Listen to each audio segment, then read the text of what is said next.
नमस्ते बच्चों। हमने थर्मोडायनेमिक्स थर्ड लॉ स्टार्ट कर रखा था। इससे पहले मैंने इम्पोर्टेंस ऑफ थर्ड लॉ करवा दिया था। उसके अंदर अपन ने स्टडी क्या किया था, मैंने ये बताया था कि अगर मेरे को एंट्रोपी निकालनी हो, जीरो से टी की, तो उसकी वैल्यू क्या आई थी, C P D T dividing by T. ठीक है, हमने क्या स्टडी कर लिया था, हमने स्टडी कर लिया था इम्पोर्टेंस ऑफ थर्मोडायनेमिक्स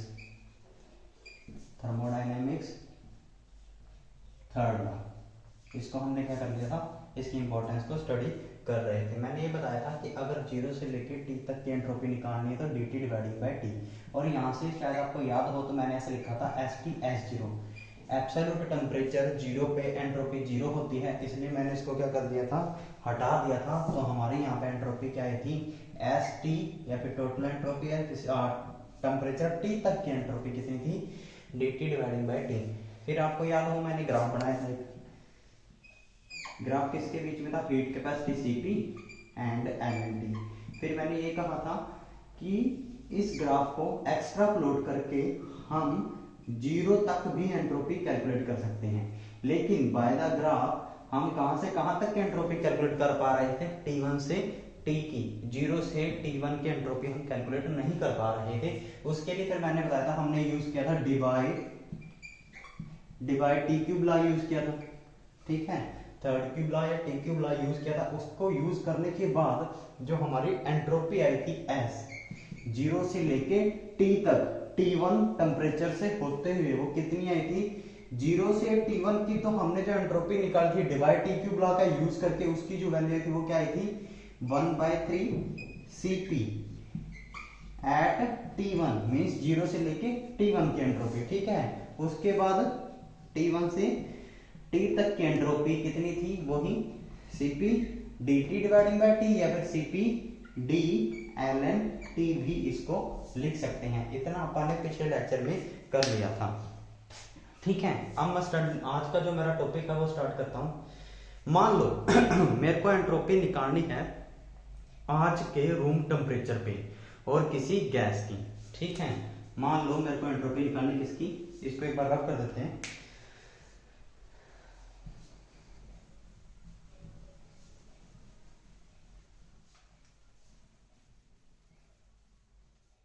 बस इतना याद रखो कि हमने क्या निकाला, एंट्रोपी जीरो से टी। ठीक है, स्टार्टिंग के अंदर जो रिजल्ट लिखा था वो क्या था, CP D T dividing by T था, उसको क्या लिखेंगे, डी एल एन टी। ठीक है, अब मैं क्या कह रहा हूं, मेरे को किसी गैस की एंट्रोपी निकालनी, किसी गैस की एंट्रोपी निकालनी कब, आज के रूम टेम्परेचर पे। ठीक है, आज के रूम टेम्परेचर पे मेरे को एंट्रोपी निकालनी है। तो मेरे को जब आज के रूम टेम्परेचर पे एंट्रोपी निकालनी किसी गैस की, तो मेरे को ये देखना पड़ेगा ये गैस किन किन स्टेज से होते हुए यहां तक पहुंची है, मींस गैस फॉर्म तक पहुंची है। मैंने मान लिया कि स्टार्टिंग के अंदर ये जो सब्सटेंस है जो अब गैसेस फॉर्म में है, अब के आज के रूम टेम्परेचर पे वो पहले था सॉलिड फॉर्म में, और जो टेम्परेचर था T is equal to zero means absolute zero temperature पे, एब्सोल्यूट टेम्परेचर जीरो पे वो सॉलिड की फॉर्म में था, और फिर डिफरेंट स्टेजेस से होते हुए वो गैसेस फॉर्म में पहुंचा, और आज के रूम टेम्परेचर पे, अब के रूम टेम्परेचर पे ये मेरे को एंट्रोपी निकालनी है। तो देखो एंट्रोपी टोटल किसके बराबर होगी, यहाँ पे टोटल एंट्रोपी लिखता हूं एस टी। ठीक है, किसके बराबर होगी, पहले वो जो सॉलिड था एब्सोल्यूट जीरो पे था। ठीक है, सॉलिड कहां था, पहली स्टेज एब्सोल्यूट जीरो पे था, तो सॉलिड सबसे पहले क्या हुआ होगा, सॉलिड में ही उसको अपन ने क्या किया होगा, सॉलिड को सॉलिड ही फेस क्या रखा है, सेम रखा है, लेकिन चेंज क्या किया टेम्परेचर को, T जीरो से कहां तक, उसके फ्यूजन टेम्परेचर तक हम लेके गए हैं, या फिर वो सॉलिड आया होगा। सबसे पहले सॉलिड कहां गया होगा, अपने फ्यूजन टेम्परेचर पे, तो उसकी एंट्रोपी क्या हो जाएगी, जीरो से लेके TF CP, फेस क्या है, सॉलिड है, तो इसको ऐसे से शो कर देते हैं, heat capacity of solid phase D ln T। ये तो हो गया पहला। ठीक है, और उसके बाद सेकंड में क्या हुआ होगा, जो हमारा सॉलिड है, सॉलिड कहां है, जो हमारा TF फ्यूजन टेम्परेचर पे है, अब टेम्परेचर तो उसने सेम रखा होगा। ठीक है, टेम्परेचर तो उसका क्या रहा होगा, सेम रहा होगा, और चेंज क्या किया उसने, फेस अब किस में आ गया, लिक्विड फेस के अंदर। तो जब ऐसा हुआ तो उस टाइम एंथैल्पी का चेंज कितना था, ठीक है, उससे हम एंट्रोपी निकालते हैं, वो क्या आएगा प्लस का डेल्टा एच, फ्यूजन के टाइम एंथैल्पी कितनी चेंज हुई डिवाइडिंग बाय टी है। ये सेकंड स्टेप। अब थर्ड स्टेप,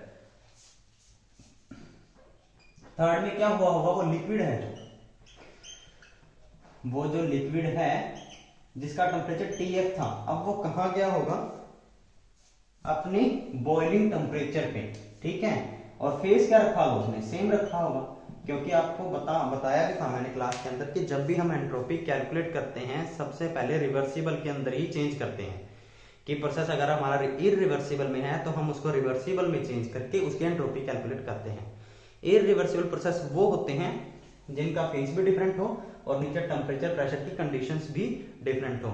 अगर उनमें से या तो हम फेस चेंज कर दें या कंडीशन सेम कर दें, मींस टेम्परेचर सेम कर दें या फेस सेम कर दें, तो वो प्रोसेस है रिवर्सिबल में चेंज हो जाता है। जस्ट देखो यहाँ क्या था, सॉलिड सॉलिड, फेस सेम है लेकिन टेम्परेचर चलो डिफरेंट है, लेकिन है तो रिवर्सिबल ना, और रिवर्सिबल की एंट्रोपी अपन अभी निकाली है, ठीक है। सिमिलरली टेम्परेचर सेम है, फेस चेंज है तो भी रिवर्सिबल है। मैंने ये बताया अगर फेस डिफरेंट हो, टेम्परेचर भी डिफरेंट हो, प्रेशर भी डिफरेंट हो, तो हमारा जो प्रोसेस होगा इरिवर्सिबल होगा, ठीक है।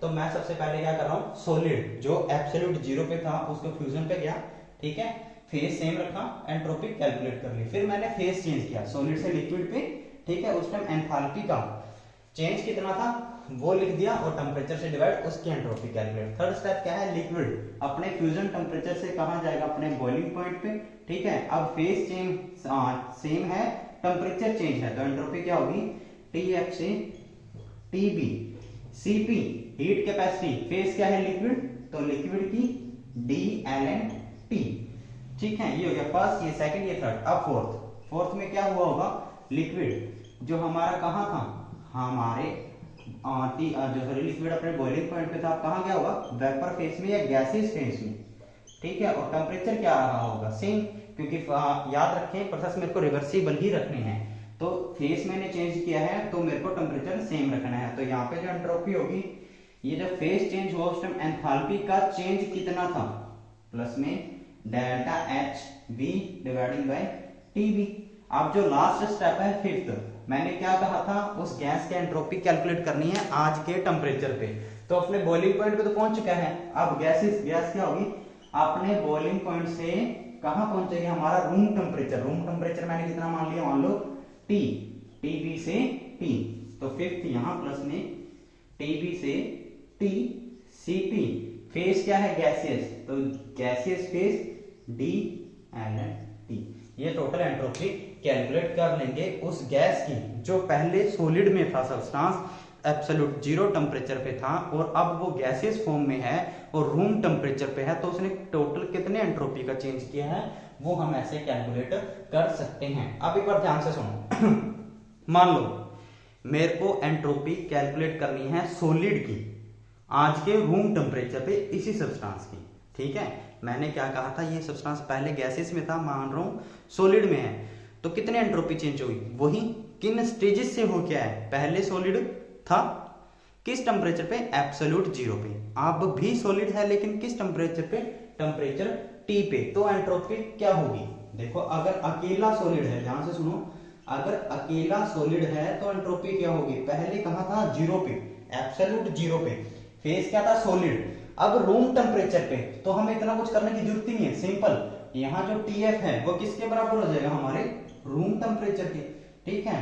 जीरो से हमारे रूम टेम्परेचर तक कितनी एंट्रोपी चेंज की उसने, वो यहां से कैलकुलेट कर लेंगे, मींस अकेला फर्स्ट स्टेप ही यूज करेंगे, बस फ्यूजन के जगह हमारा रूम टेम्परेचर आ जाएगा। अगर मान लो मेरे को एंट्रोपी कैलकुलेट करनी है लिक्विड में, मान लो जो सब्सटेंस था वो अब लिक्विड फेस में है और आज के रूम टेम्परेचर पे है, तो कौन सा स्टेप फॉलो करूंगा, फर्स्ट जीरो से TF, सेकंड थर्ड, बस थर्ड पे जो हमारा TB है, मैंने क्या कहा है लिक्विड है आज के टेम्परेचर पे है, तो मेरे को लिक्विड को वेपर में ले जाने की जरूरत ही नहीं है, मैं लिक्विड पे रोक लूंगा, तो यहाँ पे जो TB होगा किस में चेंज हो जाएगा, रूम टेम्परेचर पे चेंज हो जाएगा।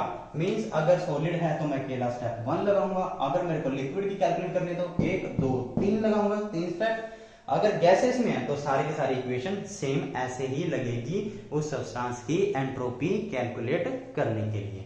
ठीक है, तो ये हमारा कंप्लीट होता है टॉपिक। क्या था? Importance of thermodynamics third law. एक और बात, अगर मान लो वो जो सब्सटेंस है फेज चेंज होने के साथ साथ ट्रांजिशन करता है, फॉर एग्जांपल जैसे सल्फर है, सल्फर की दो फॉर्म पॉसिबल होती है ना, alpha form and beta form, तो वो ट्रांजिशन भी करता है उन दोनों फॉर्म्स के बीच में। तो एक स्टेप इसके अंदर ये भी ऐड कर सकते हैं, delta H transition dividing by temperature of transition. दोबारा से सुन लो कि अगर मान लो कोई सब्सटेंस चेंज होता है अपनी एलोट्रोपिक फॉर्म्स में, तो उनकी चेंज की एंट्रोपी भी हम कैलकुलेट करके चलेंगे। और कैसे कैलकुलेट करेंगे? एंथैल्पी का चेंज कितना हुआ। मान लो जैसे सल्फर था, अगर वो अल्फा फॉर्म में था तो जब बीटा में आया तो उस टाइम एंथैल्पी का चेंज कितना था, डिवाइडिंग बाय वो टेम्परेचर, जिस टेम्परेचर पे वो अल्फा फॉर्म बीटा फॉर्म में चेंज हुई है उससे डिवाइड कर देंगे और वो स्टेप भी इस इक्वेशन के अंदर ऐड कर देंगे। तो ये हमारी इक्वेशन कंप्लीट होती है। अब इस इक्वेशन को यूज करके हम ग्राफ प्लॉट करते हैं, किसके बीच में? एंट्रोपी के बीच में और टेम्परेचर के बीच में। तो इस इक्वेशन को पढ़े रहने देता हूं मैं सारी को।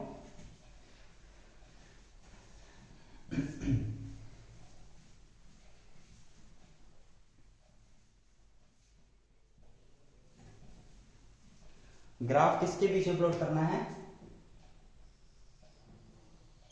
Temperature and entropy S. अब एक बार सुन लो, जो लोग का ग्राफ होता है, चाहे लोग टी है लोग एस है, उसका ग्राफ कैसा होता है? हमेशा ऐसा होता है। याद रखना इस बात को, लोग का ग्राफ हमेशा ऐसा ही बनता है। अब ग्राफ प्लॉट करते हैं। दोबारा से रिपीट करूंगा और अच्छे से समझ में आ जाएगा। अभी ग्राफ के अंदर ही देखो, पहले सब्सटेंस कहां था? एब्सोल्यूट जीरो पे। कहां पहुंचा? सॉलिड फेस में ही। लेकिन टेम्परेचर चेंज हुआ है, टी फ्यूजन तक पहुंचा है। ठीक है, टेम्परेचर क्या हुआ है? चेंज। टेम्परेचर इस तरफ चेंज हो रहा है, तो एंट्रोपी देखो, टेम्परेचर चेंज होगा, एंट्रोपी भी क्या हो रही है? इंक्रीज हो रही है, क्योंकि सॉलिड किसकी तरफ बढ़ रहा है? लिक्विड की तरफ। तो एंट्रोपी इंक्रीज होगी। तो देखो टेम्परेचर के साथ साथ एंट्रोपी भी इंक्रीज। कहां से कहां? जीरो से लेके टी फ्यूजन टेम्परेचर तक। पहला ग्राफ ऐसा है इसका। सेकंड स्टेप क्या था? वो जो सॉलिड था किस में चेंज हुआ? लिक्विड में। लेकिन टेम्परेचर क्या था? सेम था। जब सॉलिड लिक्विड में गया तो एंट्रोपी तो इंक्रीज हुई ना, लेकिन टेम्परेचर क्या रहा? सेम रहा। तो वही टेम्परेचर मेरे को सेम रखना है, टेम्परेचर क्या रहेगा? सेम। ठीक है, अब क्या करना है? Entropy increase. तो ये देखो टेम्परेचर इस पॉइंट पे सेम है और एंट्रोपी क्या है? इंक्रीज। कहां तक हुई? टी फ्यूजन तक, क्योंकि टेम्परेचर तो सेम ही है, तो यहां पे भी टेम्परेचर क्या आएगा? टी है। ठीक है, अब ध्यान से सुनो, अभी मैंने क्या बताया? एल एंड टी का ग्राफ ऐसा होता है। तो इसको स्ट्रेट लाइन नहीं बनाएंगे, इसको क्या कर देंगे? तुम्हारी बुक में स्ट्रेट लाइन बना रखा है तो तुम स्ट्रेट लाइन कर भी सकते हो, लेकिन जो सही ग्राफ है वो ऐसे होता है। कैसे? थोड़ा सा करो, पहला ही। ठीक है, एक दो हो चुके हैं। तीसरा, टेम्परेचर देखो चेंज होगा, टीएफ से टीबी, बॉइलिंग पॉइंट की तरफ जा रहा है, लेकिन फेज क्या है? सेम है। टेम्परेचर चेंज हो रहा है, फेज सेम है। लिक्विड था, लिक्विड ही है, लेकिन क्या हो रहा है? Temperature change. तो एंट्रोपी भी इंक्रीज होगी, टेम्परेचर इंक्रीज करेंगे। तो देखो एलएन का ग्राफ है, तो कैसे करूंगा? ये इंक्रीज, टेम्परेचर कहां तक गया? टी। अब इस पे, इसमें क्या है? लिक्विड, फेज चेंज होगा, लिक्विड गया वेपर में, टेम्परेचर क्या रहा? टीबी ही। टेम्परेचर क्या है? कांस्टेंट। तो टेम्परेचर कांस्टेंट, तो फिर ग्राफ क्या कर दूंगा? कांस्टेंट। यहां क्या कर दूंगा? टीबी। फिर इस स्टेप पे आते हैं, यहां क्या था? जो हमारा गैसेस फॉर्म में था टीबी, फेज तो मैंने सेम रखा। ठीक है, गैसेस फॉर्म में टेम्परेचर चेंज, टीबी से आज का रूम टेम्परेचर जो मैंने टी माना था, तो एंट्रोपी क्या हो जाएगी? टेम्परेचर क्या रहेगा? इंक्रीज, एंट्रोपी भी इंक्रीज। तो ग्राफ कैसा आएगा? ऐसा। कहां तक? टी तक। तो ये इस इक्वेशन का ग्राफ है। ठीक है, दोबारा से सुन लो, एल एन टी का ग्राफ ऐसे बनता है, जहां जहां एल एन आएगा ग्राफ, जहां जहां टेम्परेचर कांस्टेंट, टेम्परेचर कांस्टेंट क्या? एंट्रोपी को क्या करना है? एंट्रोपी तो इंक्रीज होती ही है, तो एंट्रोपी को इंक्रीज हर स्टेप में करना ही पड़ेगा। ठीक है,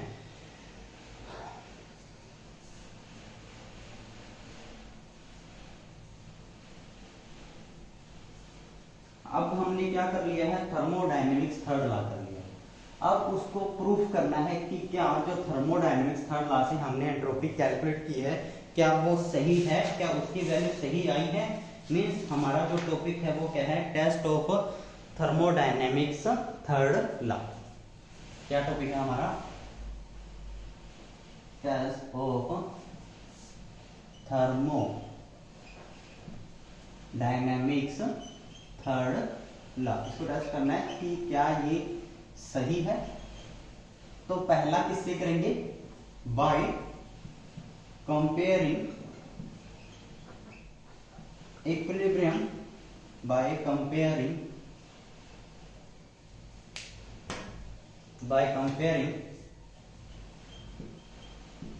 इक्विलिब्रियम कांस्टेंट के। इक्विलिब्रियम कांस्टेंट हम एक्सपेरिमेंटल से निकालेंगे, एक्सपेरिमेंट करके इक्विलिब्रियम कांस्टेंट निकाल लेंगे के। दूसरा, हम थर्ड लॉ को यूज करके इक्विलिब्रियम कांस्टेंट निकालेंगे। तो थर्ड लॉ को यूज करेंगे तो इक्वेशन देखो, delta G not is equal to minus का R T L N K. डेल्टा जी निकालना है तभी के निकलेगा ना, और डेल्टा जी किसके बराबर होता है, delta G not is equal to delta H naught minus का T delta H naught. Delta H thermodynamics derivation से निकाल सकते हैं।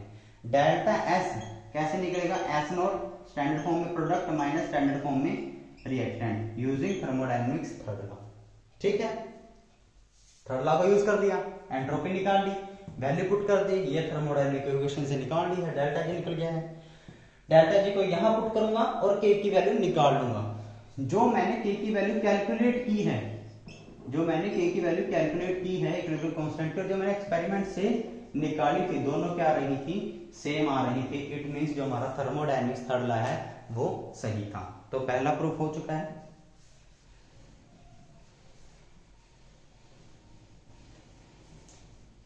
Second, by statistical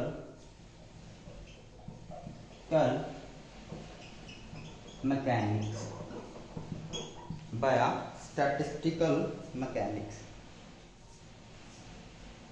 statistical mechanics means जो एंट्रोपीज की वैल्यू हमने थर्ड लॉ को यूज करके निकाली और जो एंट्रोपीज की वैल्यू स्टैटिस्टिकल मैकेनिक्स से निकाली गई, वो दोनों क्या आ रही थी, सेम आ रही थी। इट मीन्स हमारा जो थर्मोडायनेमिक्स थर्ड लॉ है वो बिल्कुल ठीक था। थर्ड है, by calculating entropies of different allotropic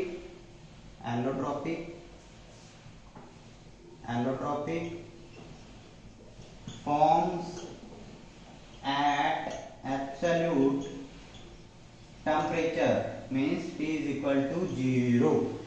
अब T is equal to 0 जो एब्सोल्यूट टेम्परेचर है उस पर डिफरेंट एलोट्रोपिक फॉर्म्स की एंट्रोपी निकाली गई किसी एक सब्सटेंस की। अब आपको पता हो एब्सोल्यूट टेम्परेचर 0 पे एंट्रोपी हमेशा कांस्टेंट रहती है। इट मींस जो डिफरेंट एलोट्रोपिक फॉर्म्स हैं किसी एक सब्सटेंस की, उनकी एंट्रोपी क्या रहेगी, सेम रहेगी। ठीक है, जैसे इन्होंने एग्जांपल ले रखा है सल्फर का, और सल्फर की जो दो स्टेट हैं वो कौन कौन सी होती हैं, orthorhombic sulphur and monoclinic sulphur. तो पहली जो है एस अल्फा वो कौन सी है, ऑर्थोरोम्बिक सल्फर, एस बीटा कौन सी है, मोनोक्लिनिक सल्फर। ये दो फॉर्म है। ठीक है, एस अल्फा जब एस बीटा में चेंज होगी, तो उस टाइम एंथैल्पी का चेंज हुआ वो कैलकुलेट कर लिया। टेम्परेचर ट्रांजिशन देखा गया कि एक्सपेरिमेंट से 369 पे अल्फा फॉर्म बीटा के अंदर चेंज हो जाती है, और उस टाइम जो एंथैल्पी का चेंज था वो कितना था, माइनस का 402। कितना था एंथैल्पी का चेंज, था माइनस का 402 किलो जूल पर मोल, जूल पर मोल था, जूल पर मोल। ठीक है, न्यूमेरिकल वैल्यू है, याद रखनी है तो रखो, नहीं तो ना रखना। एग्जाम में अगर सिंपल भी लिख के आओगे तो भी नंबर पूरे ही मिलेंगे। ठीक है, क्या था कि एस अल्फा जब एस बीटा में चेंज हुई तो एंथैल्पी का चेंज कितना था, delta H is equal to minus का 402 जूल पर मोल। ठीक है, अब टेम्परेचर कितना था 369 पे एस अल्फा एस बीटा में चेंज हो गई थी, तो जो टोटल एंट्रोपी थी, ठीक है, वो क्या होगी, S alpha minus S beta means S alpha से एस बीटा की तरफ गया, कैसे कैलकुलेट करेंगे, माइनस 402 डिवाइडिंग बाय 369, इसकी जो वैल्यू है 1.09, माइनस का 1.09 जूल पर केल्विन पर मोल है, ठीक है, जूल पर केल्विन पर मोल। दोबारा से सुन लो क्या था। अब हम क्या कर रहे हैं, किसी एक सब्सटेंस की जो दो एलोट्रोपिक फॉर्म्स हैं उनके एंट्रोपी निकालेंगे किसी एक एब्सोल्यूट टेम्परेचर पे, ठीक है, और एब्सोल्यूट टेम्परेचर पे उस सब्सटेंस की जितनी भी एलोट्रोपिक फॉर्म होंगी उन सब की एंट्रोपी क्या रहेगी, सेम ही रहेगी। तो मेरे को ये थर्ड लॉ ने बताया था और मेरे को ये प्रूव करना है, कैलकुलेट करना है, अगर वो सेम ही रही तो हमारा जो थर्मोडायनेमिक्स थर्ड लॉ है वो बिल्कुल ठीक है। मैंने सल्फर का एग्जांपल लिया, दो फॉर्म आनी, एस अल्फा एस बीटा, दोनों एस अल्फा एस बीटा में कब चेंज होती है, जब 369 केल्विन टेम्परेचर उसको हीट कर देते हैं, उस टाइम एंथैल्पी का चेंज इतना था, एंट्रोपी मैंने कैलकुलेट कर ली। अब ये तो क्या था, अकॉर्डिंग टू थर्मोडायनेमिक्स था, डेल्टा एस की वैल्यू हमने एक्सपेरिमेंट से कैलकुलेट की थी। अब हम थर्ड लॉ का यूज करके एंट्रोपी का चेंज निकालेंगे। सबसे पहले एस अल्फा की एंट्रोपी, एस अल्फा की एंट्रोपी, या फिर मैं उसको ऊपर लिख देता हूं, ज्यादा आसान हो जाएगा, इन सबको रब कर देते हैं। टॉपिक आपको पता ही, हम क्या कर रहे हैं, थर्मोडायनेमिक्स थर्ड लॉ को टेस्ट कर रहे हैं कि वो ठीक था या नहीं, ठीक है। इसके लिए हमने दो पहले ही प्रूफ देख लिए और ये थर्ड और लास्ट प्रूफ है।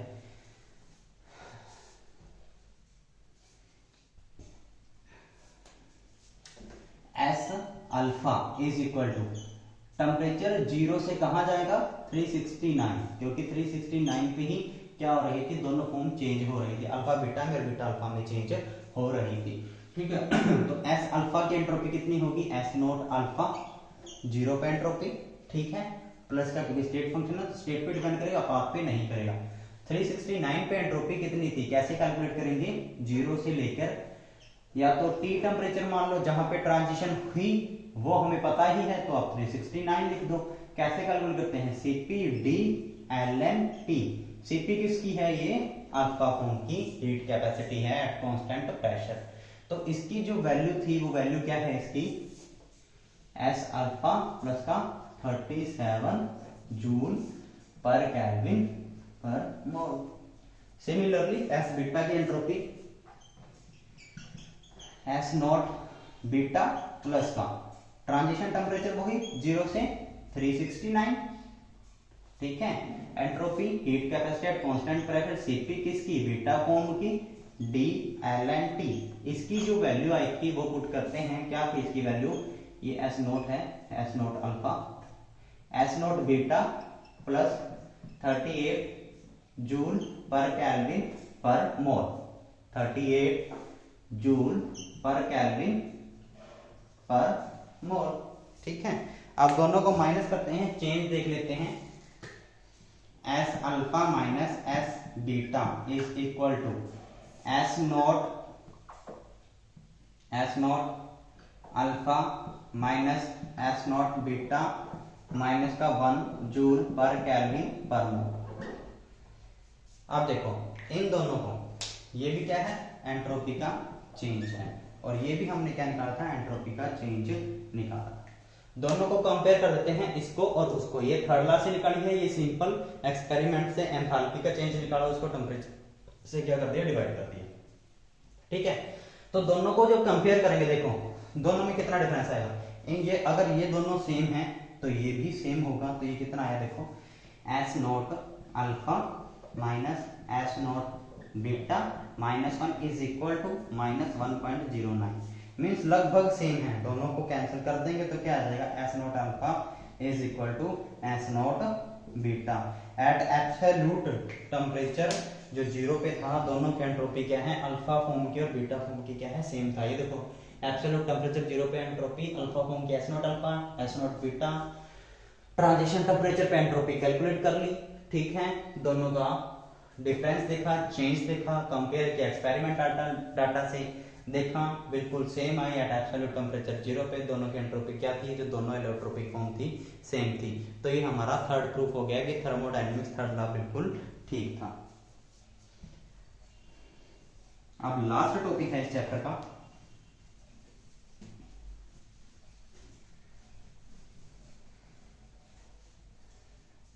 अब इस चैप्टर का जो लास्ट टॉपिक है वो है residual entropy. Residual entropy,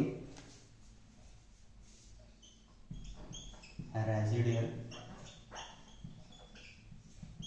entropy. Residual entropy क्या है? अभी हमने पढ़ा है क्या? एब्सोल्यूट टेम्परेचर जीरो पे जितने भी सॉलिड्स होते हैं उनकी एंट्रोपी लगभग जीरो होती है। ठीक है, उनकी एंट्रोपी क्या होती है? अभी हमने शायद मैंने आपको बताया होगा, आपको याद हो तो, नर्नेस्ट हीट थ्योरम के अंदर कि जब limit T approaches zero then हमारी एंट्रोपी का change approaches zero. Means entropy क्या थी? सेम थी, कांस्टेंट थी, जीरो थी। ठीक है, बट ऐसा नहीं होता। एट एब्सोल्यूट जीरो टेम्परेचर पे कुछ एक सब्सटेंस की एंट्रोपी जीरो नहीं होती, उनकी कुछ ना कुछ वैल्यू होती है, उनकी कुछ ना कुछ एंट्रोपी होती है। वो एंट्रोपी जो उनकी एब्सोल्यूट जीरो टेम्परेचर पे होती है, उस एंट्रोपी को हम रेजिडुअल एंट्रोपी बोलते हैं। उस रेजिडुअल एंट्रोपी को कैसे कैलकुलेट करते हैं? बाय द स्टैटिस्टिकल मैकेनिक्स का यूज करके। कैसे? S is equal to K ln W। दोबारा सुन लो, रेजिडुअल एंट्रोपी क्या है? हमने ये पढ़ा था, ये बताया था कि at temperature zero, absolute zero temperature पे सब्सटेंसेस की एंट्रोपी जीरो होती है, बट सभी सब्सटेंसेस की नहीं होती है, कुछ एक सब्सटेंसेस का ही पॉसिबल है। ठीक है, जो एंट्रोपी जीरो टेम्परेचर पे पॉसिबल है, किसी सब्सटेंस की होती है, उस एंट्रोपी को हम रेजिडुअल एंट्रोपी बोलते हैं। ठीक है, W क्या है? पॉसिबल अरेंजमेंट्स हैं।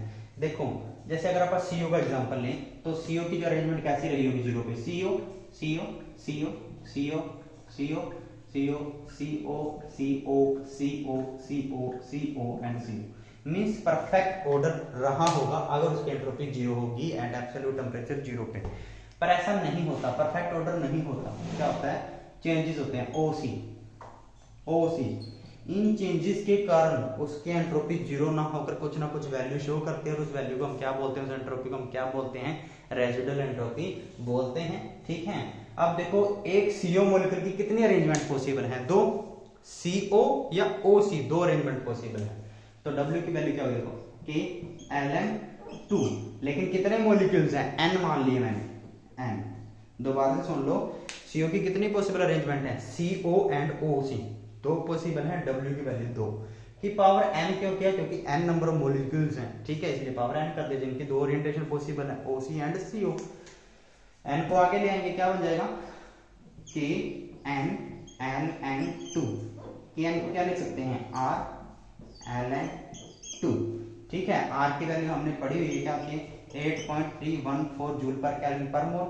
नेचुरल लॉग को सिंपल लॉग में चेंज करते हैं तो क्या? 2.303 से मल्टीप्लाई log 2 की वैल्यू पुट करेंगे 0.3010, तो हम CO की entropy at absolute temperature zero पे कैलकुलेट कर लेंगे। वो एंट्रोपी क्या है? रेजिडुअल एंट्रोपी है। इसी तरह FClO3 का एग्जांपल भी है, जिसकी 4 ओरिएंटेशन पॉसिबल हैं, तो 4 यहाँ 4 आ जाएगा, नंबर ऑफ मॉलिक्यूल्स n ही रहेंगे, वैल्यू पुट करेंगे और रेजिडुअल एंट्रोपी कैलकुलेट कर लेंगे। तो ये आपका थर्मोडायनेमिक्स थर्ड लॉ, जो आपके सिलेबस का सेकंड चैप्टर था, कंप्लीट होता है। इसके बाद जो लेक्चर लूंगा, इनके सब टॉपिक्स को ब्रीफ में पढ़ेंगे, थोड़ा थोड़ा न्यूमेरिकल्स भी स्टडी कर लेंगे। तो ये हमारा जो चैप्टर है सेकंड, जो आपका नाम है थर्मोडायनेमिक्स थर्ड लॉ, वो आपका कंप्लीट हो जाएगा। थ्योरेटिकल सारा पोर्शन आज कंप्लीट होता है। Thank you.